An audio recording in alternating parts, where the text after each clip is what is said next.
ओम नमस्ते जी। कैसे हैं आप सब? मैं प्रकाश स्वागत करता हूं आप सभी का हमारे चैनल ब्रह्मचर्य जीवन पर।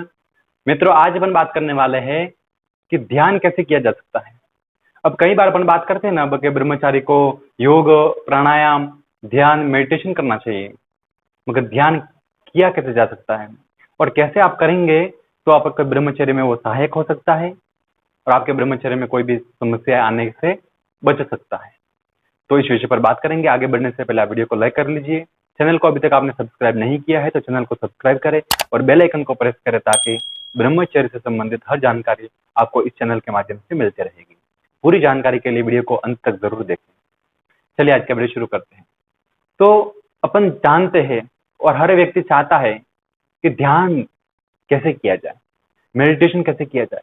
हर एक व्यक्ति अपने मन की शांति चाहता है, अपने आत्मा की शांति चाहता है, अपने जीवन में शांति रहे। तो चाहता तो हर कोई है, मगर उसके लिए प्रयास कोई कोई करता है, हर कोई नहीं करता है और हर कोई उसका बेनिफिट भी नहीं पाता है फिर, और जो करता है वो पाता है।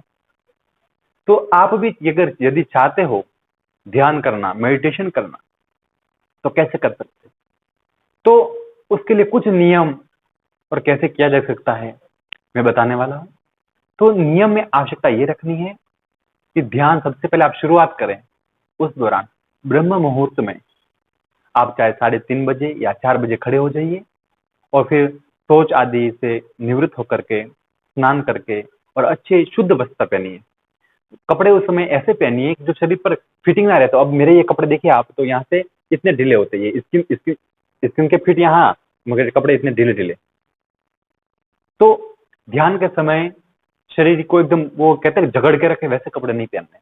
एकदम आप साधारण कपड़े पहनिए और हो सके तब तक तो कॉटन के, कहते हैं ना अपने, ऊन के वस्त्र, एकदम शरीर को आरामदायक लगे वैसे। तो वैसे पहन करके अच्छे आसन पर बैठिए।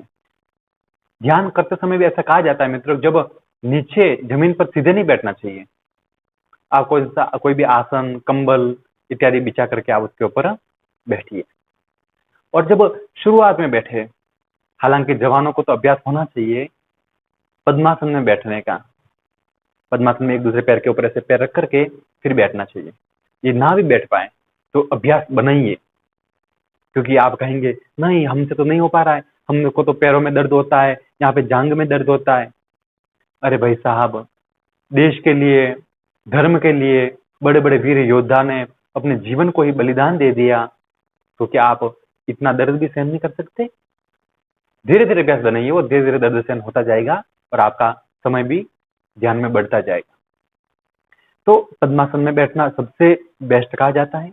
यदि पद्मासन ना लगे तो एक कहते हैं सिद्धासन।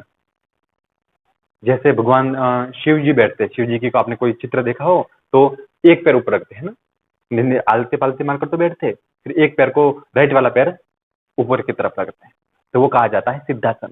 सिद्धासन में बैठ करके आप कर सकते हैं। और सिद्धासन में भी ना बैठो तो आप सीधे बैठ करके पैर को फोल्ड करके तो ऐसे बैठ ही सकते हो।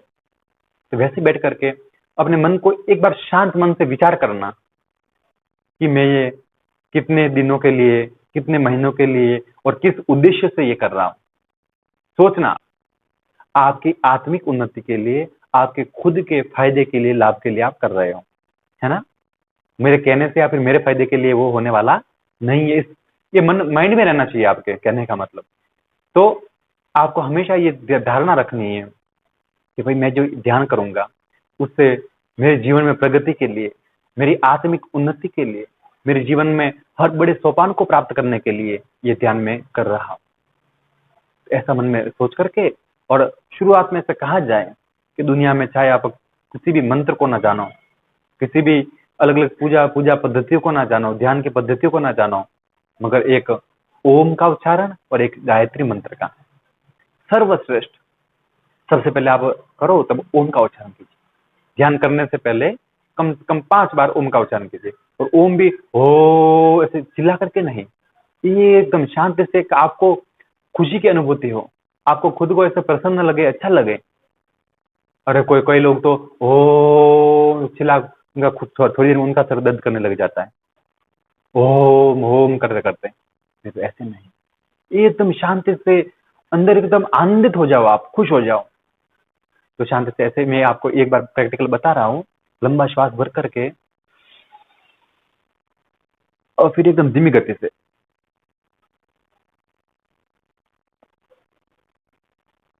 ओ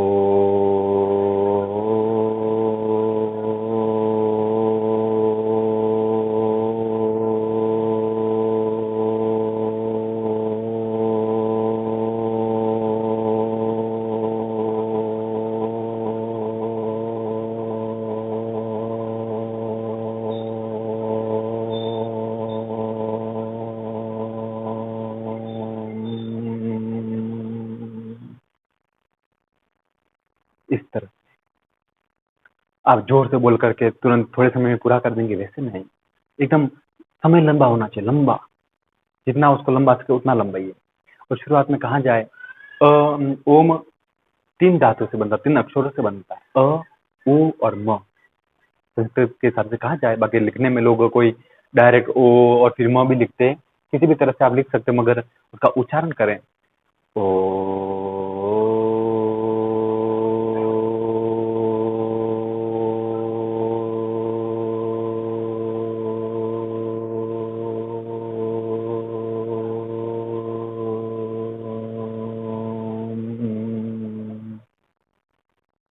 तो लास्ट में इसको भी थोड़ा सा लंबाना है, डायरेक्ट ओम ओम ऐसे नहीं होना चाहिए। तो इसका ओम का उच्चारण कम से कम 5 बार आपको करना है। उसके बाद में गायत्री मंत्र का मन ही के अंदर ही। अब कुछ लोग तो ओम भूर्भुवः स्वः ऐसे मन बोलकर करते हैं, कुछ लोग आंखें बंद करके भी होठ हिलाते हैं। मगर यदि आपको गहराइयों में उतरना है मित्रों, तो आपको ना तो बोलना है जोर से और ना ही आपको होठ भी हिलाने हैं। अपनी मन की प्रसन्नता के लिए एकदम शांति से अंदर गायत्री मंत्र बोलते जाइए और उसके भावार्थ को समझते जाइए। किसी भी श्लोक या अर्थ को रटने से कुछ नहीं होने वाला है। उसको रटने से, उसको पढ़ने से ही उससे फायदा नहीं मिलता है। फायदा किससे मिलेगा? उसके भावार्थ को आप समझेंगे और उसमें जिएंगे। तो उसका गायत्री मंत्र का अर्थ क्या होता है? अर्थ ये होता है मित्रों कि उस प्राण स्वरूप दुख नाशक सुख स्वरूप परमात्मा को हम अपने हृदय में धारण करते हैं। ऐसे परमात्मा को जो दुख नाशक है, सुख स्वरूप है, ऐसे को धारण करते, वो परमात्मा क्या करेगा? वो परमात्मा हमारी बुद्धि को श्रेष्ठ मार्ग की ओर प्रेरित करे। अब इस मंत्र में किसी धर्म से कोई लेना देना है क्या? किसी भगवान से? मित्रों, गायत्री मंत्र कहा जाता है सूर्य का मंत्र है, सविता का मंत्र है। और हर एक व्यक्ति के जीवन में एक श्रेष्ठ बुद्धि चाहिए। हर एक को अच्छा चिंतन, अच्छे विचार, अच्छी बुद्धि हर एक को चाहिए। तो गायत्री मंत्र किसी धर्म का, किसी संप्रदाय का या फिर किसी समाज का विशेष का नहीं है। गायत्री मंत्र मानव मात्र के लिए, प्राणी मात्र के लिए, सभी के उद्धार के लिए है। तो इसका आप किसी भी धर्म से आप बिलोंग करते हो, इसको आप कर सकते हो। तो इसका उच्चारण आप नियमितता से करेंगे तो आपको बेनिफिट गजब के फायदे मिलेंगे मित्रों, गजब के।